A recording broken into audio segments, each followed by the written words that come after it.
هذه المرأة اللي راكم تشوفوا فيها حكمتها الشرطة الليبية. هذه المرأة أخطر ساحرة في ليبيا، وين بالسحر تاعها كاين ناس مرضوا، كاين ناس توفاو. في رحبة غادي نسمعوا هذه المرأة اش غادي تقول. تقول انك انت قمتي باعمال سحر لامراه ليبيه اسمها فاطمه حطاب. نبغى نعرفوا من اللي طلب منك انك تقومي بالسحر لفاطمه هذه، وشنو هو السحر انت اللي قمتي به، وشنو كانت نتيجه السحر؟ بون ما نزعقش على خلق ربي. اللي طلب مني اني اقوم بالعمل هذا جوزة ابنها. نعم. طلبت مني اني ندير لها سحر، يعني فيه مرض وموت لعزوزتها، بمعنى احنا بلهجتنا احنا عزوزتها، نزيحها من على طريقها يعني. وش النتيجة تو السحر اللي درتيه؟ نتيجته العزيزة مرضت بمرض السرطان وانتقلت إلى رحمة الله. تعرف رحمة الله تعالى ضرب درتيه يعني شنو؟ درت نوع السحر هذا يعني ربط تسكير حال مرض وموت للأم، ووقف حال لولدها. شنو استخدمتي فيه؟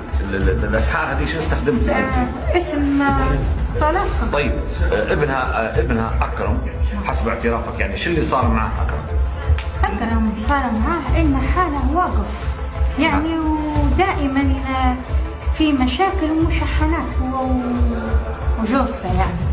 كم قيمة العمل هذا اللي خذيتيه من؟ تخيلوا معايا كاين ناس يروحوا لعند بني ادم دايرين كيما هكا ماشي قانعين واش كتب عليهم ربي. كاين ناس عايشين في الحسد في الغيره، قلوبهم معمره شر. يشوفوك راقد شويه يقول لك مهني في راسك، بصح انت رافد مشاكل الدنيا فوقك. ويشوفوا حاجه تمشت لك يقول لك دراهم الحرام وربي عاطيه.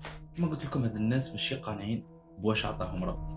حاجه اللي ما فهموهاش بلي الارزاق بيد الله، غدوه تكون عندي غدوه تكون عندك. هاد السحرة اللي راكم تروحوا عندهم راكم تشركوا بالله، وهذه البروبليم على بالكم بها. بصح البروبليم كي تروحوا وتعاودوا تروحوا كاين ناس انسكرين ابونمون عند السحر. على بالكم ديروا في راسكم بلي هاد السحر لو كان جاي يعاونكم غايب، وكان عاون روحه ماشي قاعد عايش في الخنز في البخور بلا دراهم يطلب من الناس الدراهم.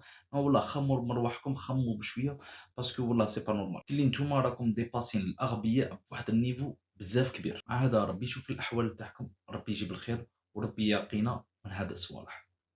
السلام.